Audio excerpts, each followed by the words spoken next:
বিধ্বস্ত করার চেষ্টা চালিয়ে গেছে। তাতে আমার মন খুবই দুঃখিত। গত 10 দিনে যা ঘটেছে তা দেখে আমি খুবই ব্যথিত। দেশের যুবশক্তিকে বিভ্রান্ত করে ফাঁসানোর চক্রান্ত সফল হতে দেব না, এটাই তাঁর সংকল্প।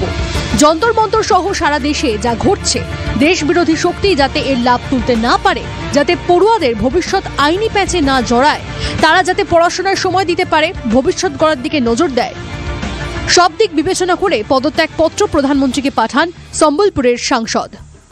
Education Minister Dharmendra Pradhan's resignation is a huge step in rebuilding our education system. It's a symbolic step because he was a symbol, but it is still a big step. And I want to congratulate every single student, every single youngster. I'm proud of you, Prime Minister of India, out of respect for the students of India, out of respect for the future of India, has to apologize to the students who were brutalized and attacked. प्रधानमंत्री नरेंद्र मोदी जी ने सदा से देश के युवा, देश के छात्रों के प्रति संवेदनशील रहे। শিক্ষায় দুর্নীতি, নিটের প্রশ্ন ফাঁস এবং ধর্মেন্দ্রর ইস্তফা চেয়ে সিজেপির বিক্ষোভকে সমর্থন জানিয়ে দিল্লির যন্তর মন্তরের সামনে অনশনে বসেছিলেন সোনাম ওয়াংচুক। টানা 26 দিন তা চালানোর পর কেন্দ্রের লিখিত আশ্বাসে অনশনের প্রত্যাহার করেন। সোনামের অনশন ভঙ্গের দুদিনের মাথায় শিক্ষামন্ত্রী ইস্তফা দিলেন। ধর্মেন্দ্র প্রধান resign is okay. It's a high was, but it's a victory of the students and youth movement. ये पहली जंग जीती है, लेकिन शिक्षा सुधार का आंदोलन इससे जन्म लेगा। इस्तीफा से, रेजिग्नेशन से राष्ट्र नहीं बनता है, तो शिक्षा में सुधार हो, इस पर भी आगे काम हो। मुझे पूरी उम्मीद है जिस उदारता से सरकार ने ये कदम ली है वो इसमें अब सुधार के कार्यों में भी जुड़ेगी। नया भारत की शुरुआत होगी। শনিবার বিকেলে সরকার ককরোচদের সঙ্গে আলোচনায় বসেন। তারা ঘণ্টাখানেক আগেই তাঁদের প্রথম দাবি মান্যতা পায়, আর তারপর বাকি 2 দাবি মেনে নেয় সরকার।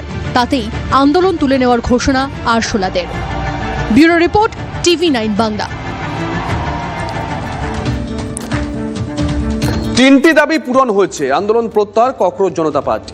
সিজেপির দাবি মেনে দুপুরে ইস্তফা কেন্দ্রীয় শিক্ষামন্ত্রী ধর্মেন্দ্র প্রধানের, আর বিকেলে কনস্টিটিউশন ক্লাবের বৈঠকের পর আরো 2টো দাবি মেনে নেয় সরকার পক্ষ। এই প্রেক্ষাপটে প্রশ্ন ফাঁস রুখতে সোমবার বিধানসভায় কড়া বিল পেশ করছে মোদী সরকার। The Cockroach Janata Party declares that we withdraw the agitation in good faith and understanding. ছাত্রদের 3 দফা দাবি মেনে নিল কেন্দ্রীয় সরকার, আর এরপরেই সরকারের উপর আস্থা রেখে 1 মাসের ওপরে চলা আন্দোলনে ইতি টানল ককরোচ জনতা পার্টি।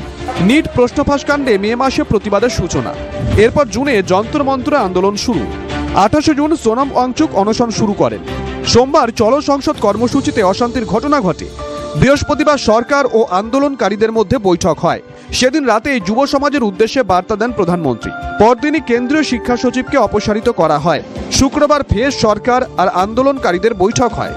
অবশেষে শনিবার বিকেলে 3য় দফার বৈঠক হয় সরকার আর ককরোচ জনতা পার্টির প্রতিনিধিদের মধ্যে। সরকারের তরফ থেকে বৈঠকে ছিলেন কেন্দ্রীয় স্বাস্থ্যমন্ত্রী জেপি নাড্ডা ও জিতেন্দ্র সিং। সেই বৈঠকেই মেলে রফাসূত্র, আরশোলাদের 3টি দাবি মেনে নেয় সরকার।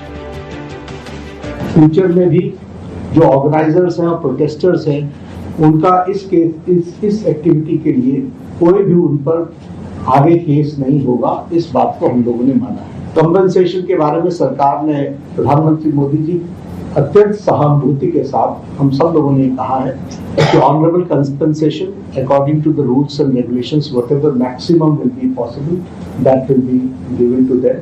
25th of July 2026 is the day that the people of our country have started claiming their country back from those who have tried to destroy the constitution. I believe that this is a victory for the youth of India. I am so proud of each one of them. প্রথম দাবি মেনে আগেই ধর্মেন্দ্র প্রধানকে ইস্তফা দিতে বলা হয়। এরপর শনিবারের বৈঠকে তাদের দ্বিতীয় দাবি বিক্ষোভকারী পড়ুয়াদের বিরুদ্ধে এফআইআর প্রত্যাহার করতে হবে। তৃতীয় দাবি আত্মঘাতী পড়ুয়াদের পরিবারকে আর্থিক সাহায্য করতে হবে।